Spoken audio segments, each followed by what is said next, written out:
दंनाय नरक बेलेखनो हाम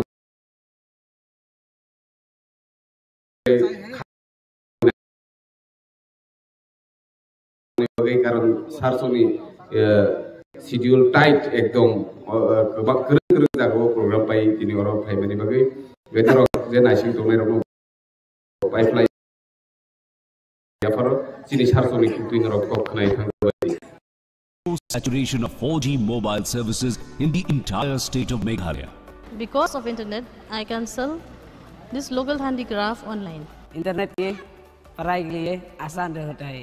remote area में कनेक्टिविटी होने के कारण सारे ऑफिशियल काम अच्छे से कर पा रहे हैं। इंटरनेट की वजह से हमें बहुत ज़्यादा फायदा हो रहा है और ऑनलाइन ऑर्डर भी बहुत आते हैं। नदुबंगी और इंटरनेट का मुसक सीवन यंगी बांगी टिप या जिंगलोंग जोंका स्विंग बनें।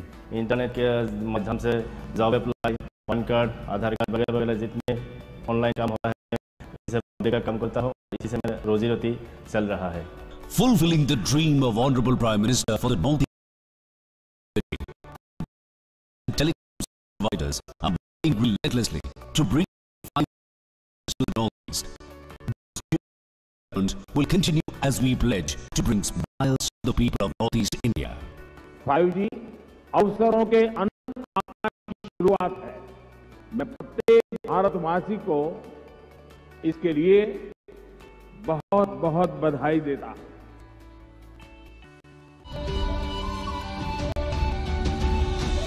माननीय प्रधानमंत्री श्री नरेंद्र मोदी के प्रभावशाली, पारदर्शी और गतिशील नेतृत्व के अंतर्गत समूचे देश में राजभाषा हिंदी को बढ़ावा दिया जा रहा है।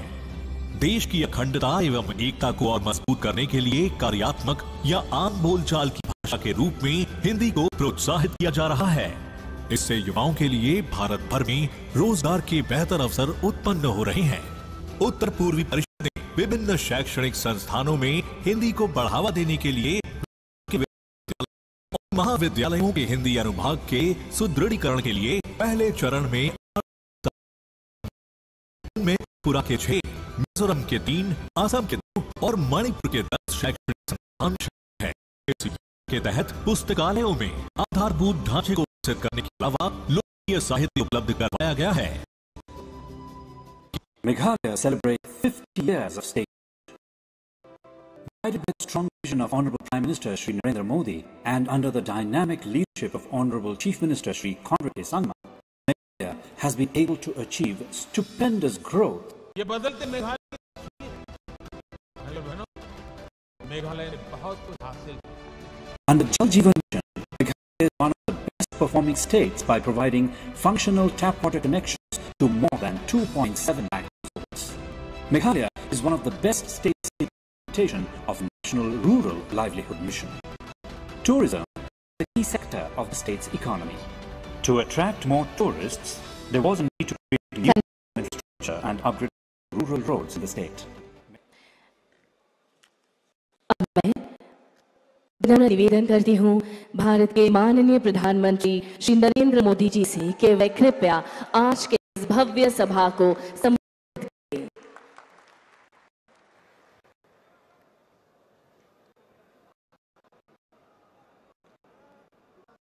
मेघालय के राज्यपाल ब्रिगेडियर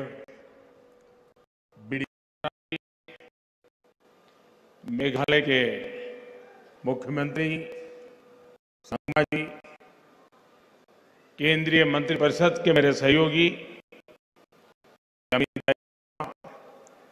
सर्बानंद सोनोवाल, किरण रिजिजू जी, जिशन रेड्डी जी, बीएल वर्मा जी, मणिपुर, मिजोरम, आंध्र प्रदेश, त्रिपुरा और सिक्किम के सभी मुख्यमंत्रीगण और मेघालय मेरे प्यारे भाइयों और बहनों, कोबलेश्वर नमेंगमा। मेघालय प्रकृति से समृद्ध है। ये समृद्धि आपके स्वागत सत्कार में भी झलकती है। आज एक बार फिर मेघालय के विकास के उत्सव में सहभागी होने का हमें अवसर मिला है। सभी मेघालय के मेरे भाइयों बहनों को कनेक्टिविटी, शिक्षा, कौशल, रोजगार की दर्जनों परियोजना बहुत बहुत बधाई है।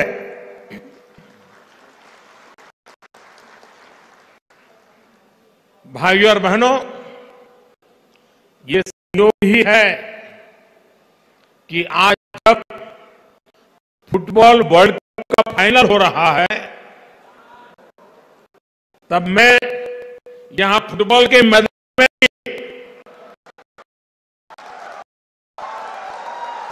फुटबॉल प्रेमियों के बीच में हूं।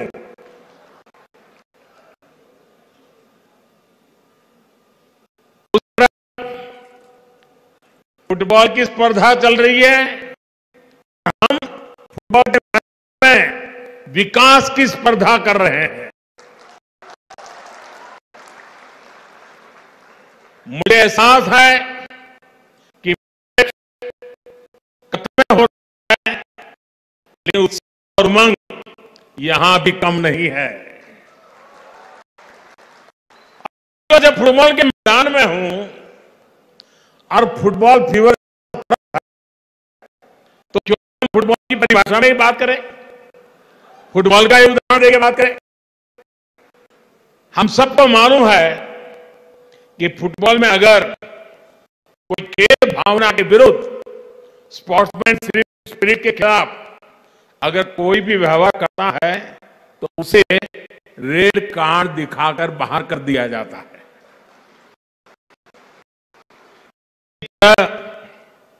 पिछले 8 वर्षों में हमने नॉर्थ ईस्ट के विकास से जुड़ी अनेक रेड दिखाया है। भ्रष्टाचार, भेदभाव, भाई भतीजावाद, हिंसा, प्रोजेक्ट भटकाना, वोट बैंक की राजनीति को बहाल करने के लिए ईमानदारी से प्रयास कर रहे हैं। लेकिन आप भी जानते हैं, देश भी जानता है, इन बुराइयों की, बीमारियों की जड़ें बहुत गहरी है। इसलिए हम सबको मिलकर के उसे हटाना है। हमें विकास के कार्य को ज्यादा रफ्तार देने और ज्यादा प्रभावशाली बनाने में प्रयासों का अच्छा परिणाम भी नजर आ रहा है। ही नहीं, स्पोर्ट्स को लेकर भी केंद्र सरकार आज एक नई अप्रोच के साथ आगे बढ़ रही है। इसका नॉर्थ ईस्ट में हुआ है। नॉर्थ ईस्ट के मेरे नौजवानों को, हमारी बेटे बेटियों को हुआ है। देश की पहली स्पोर्ट्स यूनिवर्सिटी में है। नॉर्थ ईस्ट में मल्टीपर्पज हॉल, फुटबॉल मैदान, एथलेटिक ट्रैक, 90 प्रोजेक्ट पर काम चल रहा है। आज शिलोंग से मैं ये कह सकता हूं कि आज भले हमारी नजर कतर में चल रहे खेल पर है, टीम है पर है, लेकिन मुझे मेरे देश की युवा शक्ति पर भरोसा है। इसलिए विश्वास से कह सकता हूं कि वो दिन दूर जब हम भारत में ऐसा ही उत्सव मनाएंगे और तिरंगे के लिए चीयर करेंगे। भाई और बहनों, विकास सिर्फ बजट, शिलान्यास, उद्घाटन इन्हीं रिचुअल तक सीमित नहीं है। ये तो साल 2014 से पहले भी होता रहता था। फीते काटने वाले पहुंच जाते थे, नेताएं माला भी पहन देते थे, जिंदाबाद के नारे भी लग जाते थे। फिर आज क्या है? आज जो बदलाव आया है वो हमारे इरादे में आया है, हमारे संकल्पों में आया है, हमारी प्राथमिकताओं में आया है, हमारी कार्य संस्कृति में आया है। बदलाव प्रक्रिया और परिणाम में भी आया है। संकल्प आधुनिक कनेक्टिविटी से विकसित भारत के निर्माण का है। इरादा भारत के हर क्षेत्र, हर वर्ग को तेज विकास के मिशन से जोड़ने का है। सबका प्रयास से भारत के विकास का है। प्राथमिकता अभाव को दूर करने की है, दूरियों को कम करने की है, कैपेसिटी बिल्डिंग की है, युवाओं को अधिक अवसर देने की है। कार्य संस्कृति में बदलाव, हर प्रोजेक्ट हर समय सीमा के भीतर पूरा किया जाए। साथियों, जब हमने केंद्र सरकार की प्राथमिकता बदली, प्रायोरिटी बदली, तो इसका पॉजिटिव असर भी दिख रहा है। इस वर्ष देश में 7 लाख करोड़ रुपए, ये आंकड़ा मेघालय के भाई बहन याद रखना, नॉर्थ ईस्ट के मेरे भाई बहन याद रखना, इंफ्रास्ट्रक्चर के लिए केंद्र सरकार 7 लाख करोड़ रुपया खर्च कर रही है, जबकि 8 वर्ष पहले ये खर्च 2 लाख करोड़ रुपए से भी कम था। यानी आजादी के 7 दशक बाद भी सिर्फ 2 लाख करोड़ रुपए तक पहुंचे और 8 वर्षों में लगभग 4 गुना क्षमता हमने बढ़ाई है। आज इंफ्रास्ट्रक्चर को लेकर अनेक राज्य भी, राज्यों के बीच में कंपटीशन हो रही है, स्पर्धा हो रही है, विकास की स्पर्धा हो रही है। देश में ये जो बदलाव आया है, सबसे बड़ा लाभार्थी भी आज ये मेरा नॉर्थ ईस्ट ही है। शिलांग सहित नॉर्थ ईस्ट की सभी राजधानियां रेल सेवा से जुड़े, इसके लिए तेजी से काम चल रहा है। साल 2014 से पहले यहां हर हफ्ते 900 उड़ानें ही संभव हो पाती थी, आज इनकी संख्या करीब 1900 तक पहुंच गई है। कभी 900 हुआ करती थी, अभी 1900 हुआ कर रही है।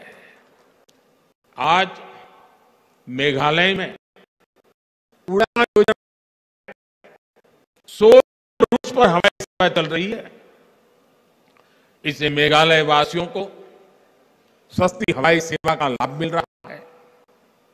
बेहतर एयर कनेक्टिविटी से मेघालय और नॉर्थ ईस्ट के किसानों को भी लाभ हो रहा है। केंद्र सरकार की कृषि उड़ान योजना से यहां के फल सब्जी देश और देश के मार्केट तक आसानी से पहुंच पा रहे हैं। साथियों, आज जिन प्रोजेक्ट का लोकार्पण और शिलान्यास हुआ है, उससे मेघालय की कनेक्टिविटी और सशक्त होने वाली है।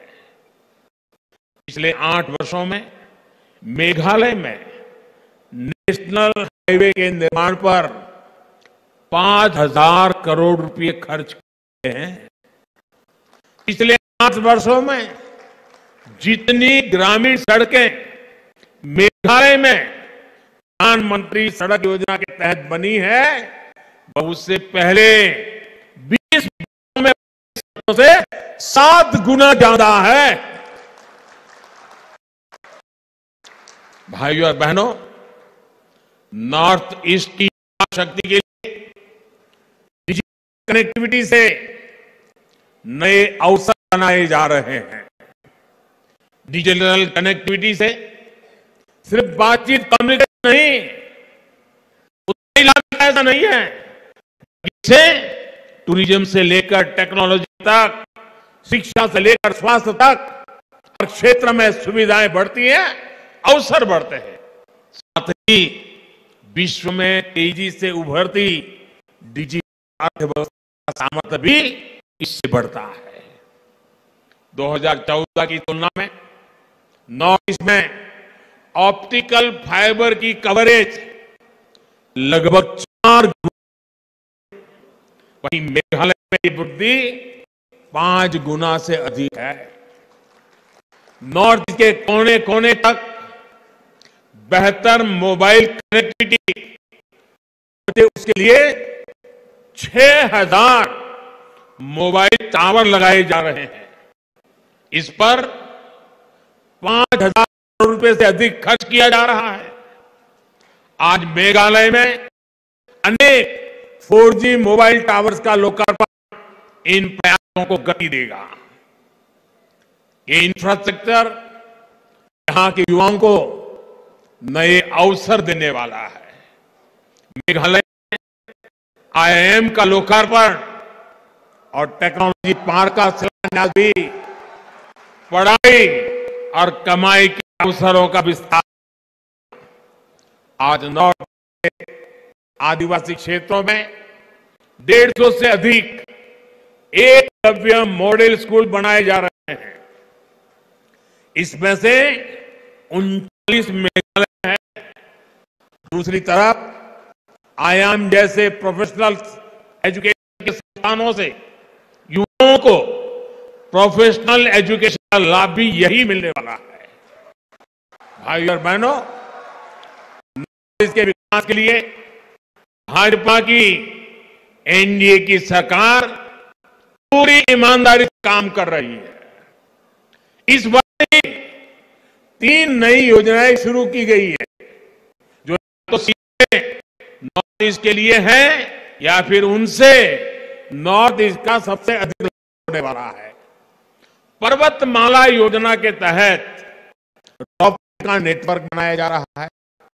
इससे नॉर्थ ईस्ट के प्रसिद्ध पर्यटन स्थलों में सुविधा बढ़ेगी और टूरिज्म का विकास भी होगा। PM डिवाइन योजना तो नॉर्थ के विकास को नई गति देने वाली है। इस योजना से नॉर्थ ईस्ट के लिए बड़े डेवलपमेंट प्रोजेक्ट्स अधिक आसानी से स्वीकृत हो पाएंगे। यहां महिलाओं और युवाओं की आजीविका के साधन विकसित होंगे। PM डिवाइन के तहत आने वाले 3-4 साल के लिए 6000 करोड़ रुपए का बजट तय किया जा चुका है। लंबे समय तक जिन दलों की सरकारें रही, उनकी नॉर्थ ईस्ट के लिए डिवाइन की सोच थी और हम डिवाइन का इरादा लेकर आए हैं। अलग अलग समुदाय हो या फिर अलग अलग क्षेत्र, हम हर प्रकार के डिवीजन दूर कर रहे हैं। आज नॉर्थ ईस्ट में हम विवादों के बॉर्डर नहीं बल्कि विकास के कॉरिडोर बना रहे हैं, उस पर बल दे रहे हैं।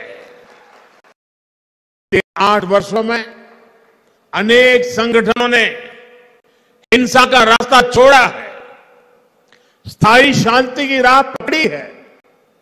नॉर्थ ईस्ट में आपदा की आवश्यकता ना पड़े, इसके लगातार राज्य सरकार के साथ मिलकर स्थितियों को सुधारा जा रहा है। यही नहीं, राज्यों की सीमाओं को लेकर भी दशकों से जो विवाद चल रहे थे, उनको सुलझाया जा रहा है। साथियों, हमारे लिए नॉर्थ ईस्ट हमारे बॉर्डर एरिया आखिरी छोर नहीं बल्कि सुरक्षा और समृद्धि के गेटवे है। राष्ट्रीय रक्षा भी यहीं से सुनिश्चित होती है और दूसरे देशों से व्यापार कारोबार भी यहीं से होता है। इसलिए एक और महत्वपूर्ण योजना है जिसका लाभ के राज्यों को होने वाला है, बॉर्डर विलेज बनाना। इसके तहत सीमा गांवों में बेहतर सुविधाएं विकसित की जाएगी।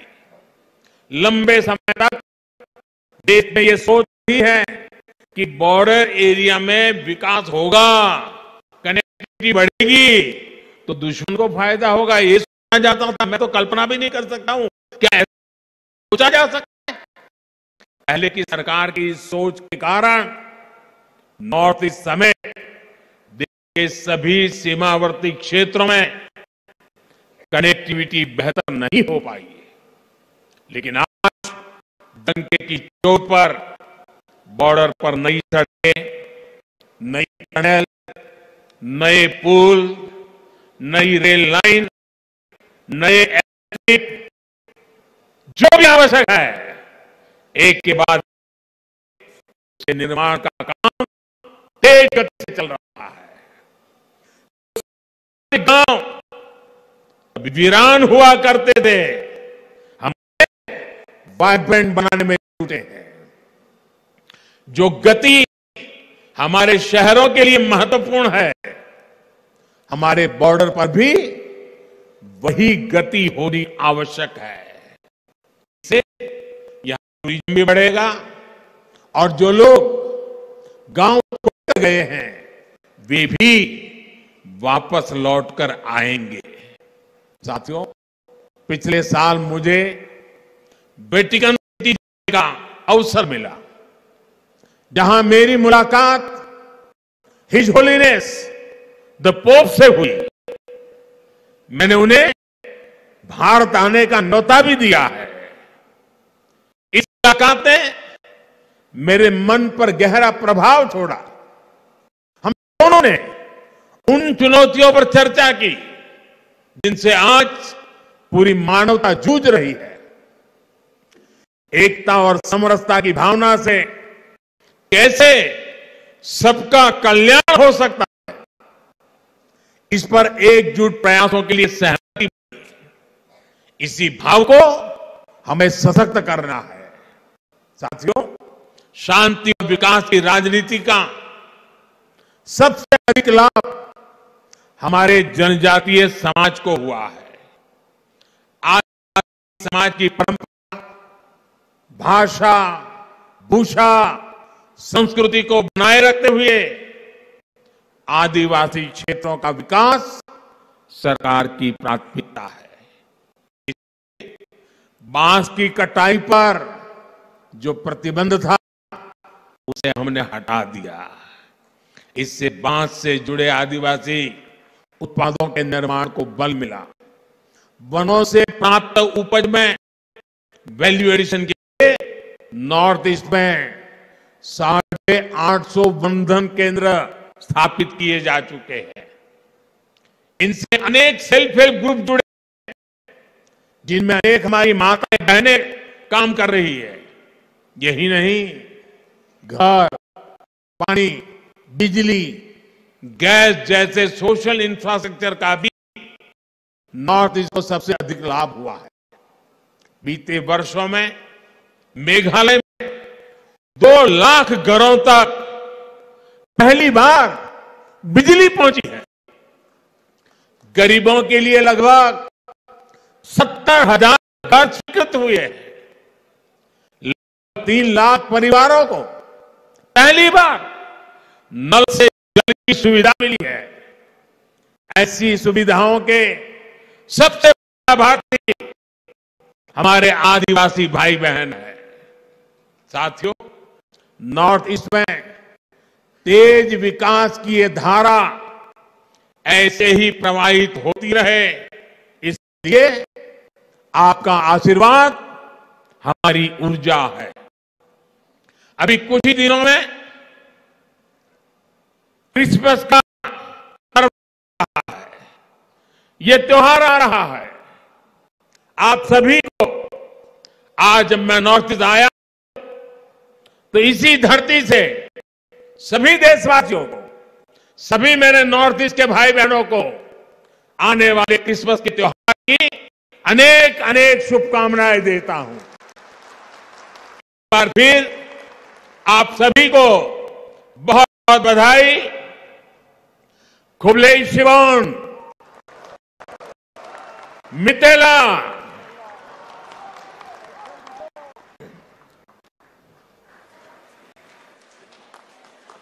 महोदया, के लिए हम आपका हार्दिक आभार व्यक्त करते हैं। दिव्य सज्जनों, आप सभी का आभार व्यक्त करते हुए नॉर्थ ईस्टर्न काउंसिल के स्वर्ण जयंती के उपलक्ष्य में किए गए इस ऐतिहासिक समारोह का हम समापन करते हैं। धन्यवाद, नमस्कार।